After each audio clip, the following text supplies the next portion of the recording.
Les Voix de la Résilience, un podcast sur la traite des êtres humains par France Terre d'Asile pour le projet New Worlds.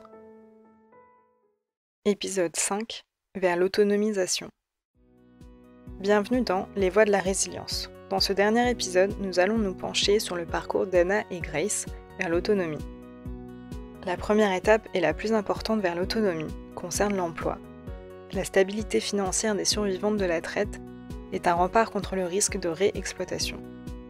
Pourtant aujourd'hui, la vaste majorité des femmes ayant été exploitées font face à d'énormes difficultés dans l'accès au monde du travail. Je voulais trouver un travail, mais ce n'était pas facile. Ici, mes études passées n'étaient pas reconnues. À cause de ça, je n'ai pas pu poursuivre ma formation. Au début, je ne savais pas comment trouver un emploi. J'ai essayé de demander aux autres filles, mais chacune d'entre elles me disait une chose différente. J'étais complètement désorientée. La langue était un vrai obstacle. Si tu ne parles pas français ici, à la fin, la seule chose que tu fais, c'est le ménage ou la plonge. En plus, c'était toujours des stages de quelques mois, pas plus. 1 mois, 2 mois, et finalement l'entreprise ne faisait jamais de contrat. J'ai aussi dû refuser certains emplois parce qu'il n'y avait pas de solution de garderie. Si je travaille la nuit ou vraiment tôt le matin, où est-ce que j'étais censée laisser mon bébé à cette heure-là ?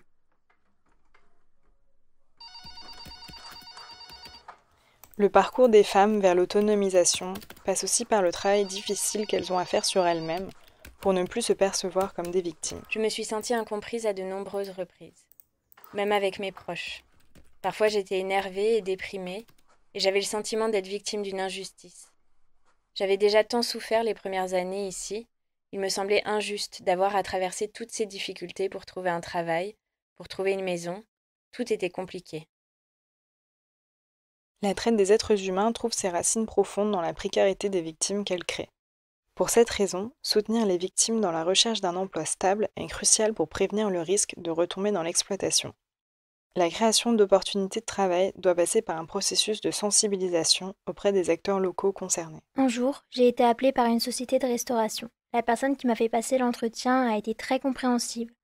Il savait que je n'étais pas à l'aise en présence d'un grand nombre de personnes, alors il m'a proposé un poste de plongeuse.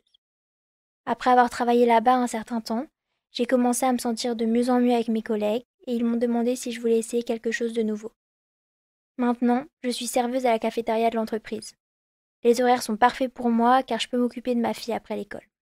Ma travailleuse sociale m'a suggéré d'aller dans un service près d'ici, qui aide les personnes en recherche d'emploi.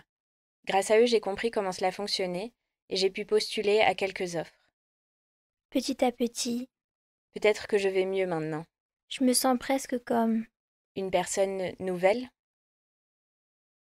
Anna et Grace sont arrivées en Europe en tant que victimes de traite des êtres humains à des fins d'exploitation sexuelle.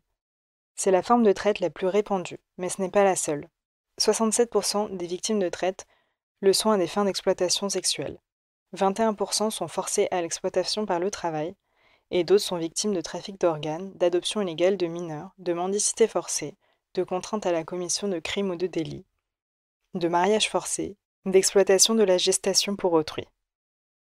La traite des êtres humains n'affecte pas seulement les femmes, environ 20% des victimes sont des hommes. Le travail des organisations qui repèrent et accompagnent les victimes de traite est essentiel pour leur permettre de sortir de l'exploitation.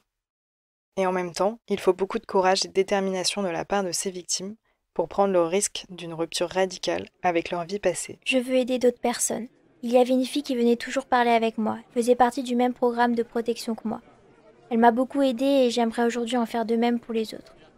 Si j'avais fait certains choix plus tôt, j'aurais pu être plus heureuse. Alors je dis aux filles dans ma situation que si elles veulent s'en sortir, c'est possible.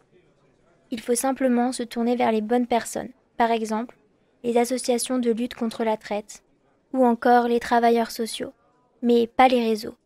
Si on veut s'en sortir, des solutions existent, et même si elles ne sont pas parfaites, nous avons assez de force en nous pour nous en sortir coûte que coûte. Je voudrais que le monde connaisse mon histoire, et je voudrais envoyer un message fort à toutes les filles qui partagent une histoire semblable et qui peinent à s'en sortir. N'abandonnez pas.